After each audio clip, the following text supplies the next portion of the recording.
நம்ம ஒரு முக்கியமான இன்ஃபர்மேஷன் பற்றி தான் பார்க்க போகிறோம்.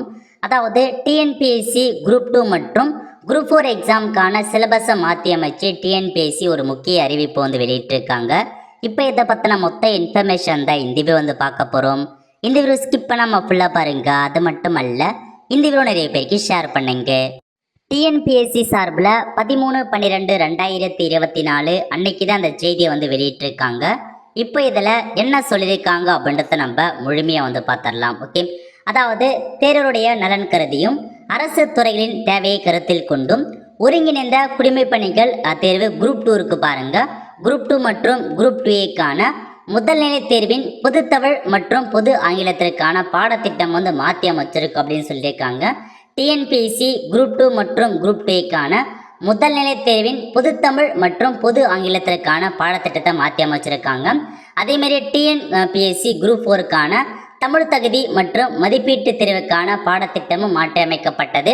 இந்த வெப்சைட் மூலமாக உங்களுக்கான நியூ சிலபஸ் அப்டேட் பண்ணியிருக்கோம், செக் பண்ணிக்கோங்க அப்படின்றத சொல்லியிருக்காங்க. ஸோ குரூப் 4 மற்றும் குரூப் 2க்கான சிலபஸை மாற்றி அமைச்சிருக்காங்க, ஒரு சில மாற்றங்கள் பண்ணியிருக்காங்க. ஸோ டிஎன்பிஎஸ்சி வெப்சைட்டில் அப்டேட் பண்ணப்பட்ட சிலபஸ் உங்களுக்காக கொடுத்துருக்காங்க. ஸோ நீங்கள் வந்து பார்த்தா டவுன்லோட் பண்ணி நீங்கள் ரெஃபர் பண்ணிக்கோங்க. ஸோ இதே அறிவிச்சிருக்காங்க, 1 by 1 கொடுத்துருக்காங்க பாருங்கள். அதாவது டிஎன்பிஎஸ்சி குரூப் 2 குரூப் 2 சீரிஸ் நேராக போயிட்டு டவுன்லோட் ஐக்கானை கிளிக் பண்ணிங்க அப்படின்னா உங்களுக்கான புதிய சிலபஸ் என்ன அப்படின்றது வந்து ஓப்பன் ஆகும். ஸோ ப்ரிலிம் எக்ஸாம் கொடுத்துருக்காங்க, ப்ரிலிம் எக்ஸாம் செக் பண்ணிக்கோங்க.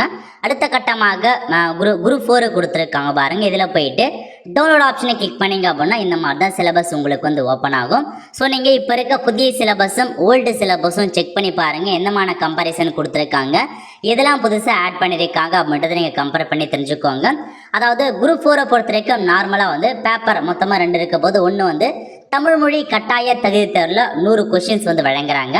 அதேமாரி ஜென்ரல் ஸ்டடீஸில் 75 கொஷினும், ஆப்டிடியூட் மற்றும் மென்டல் எபிலிட்டியில் 25 கொஷின், டோட்டலாக 200 கொஷின்ஸ்க்கு உங்களுக்கான எக்ஸாம் இருக்க போகுது.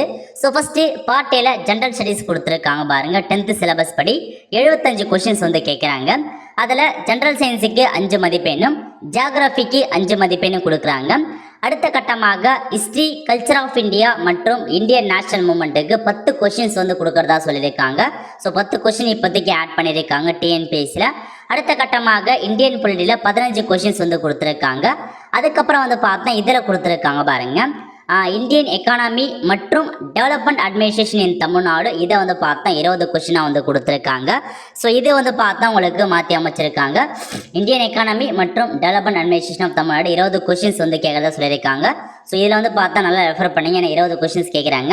அடுத்த கட்டமாக என்னென்னா ஹிஸ்ட்ரி, கல்ச்சர், ஹெரிட்டேஜ் மற்றும் socio political movement of Tamil Nadu இருக்க பாருங்கள். இதில் வந்து பார்த்தீங்கன்னா உங்களுக்கு கிட்டத்தட்ட ஒரு 20 கொஷின்ஸ் வந்து கேட்குறாங்க. ஸோ எல்லாத்தையுமே நீங்கள் தெளிவாக நீங்கள் படித்து பார்த்துக்கோங்க. எல்லா இன்ஃபர்மேஷன்ஸுமே திருத்தப்பட்ட எல்லாத்தையுமே உங்களுக்காக வந்து கொடுத்துருக்காங்க.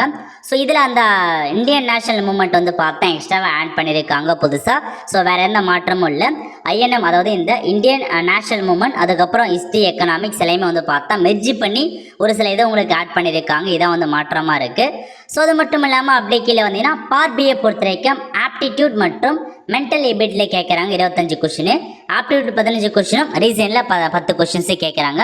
இதெல்லாம் தெளிவாக நீங்கள் வந்து நோட் பண்ணிக்கோங்க. ஓகே, ஸோ அதேமாரி தான் வந்து பார்த்தா உங்களுக்கு தமிழ் மொழி தகுதி தேர்வு இருக்குது பாருங்கள், கட்டாய தமிழ் தகுதி தேர்வு. அதுலேருந்து ஒரு சில ஆப்ஷன்ஸ் கொடுத்துருக்காங்க.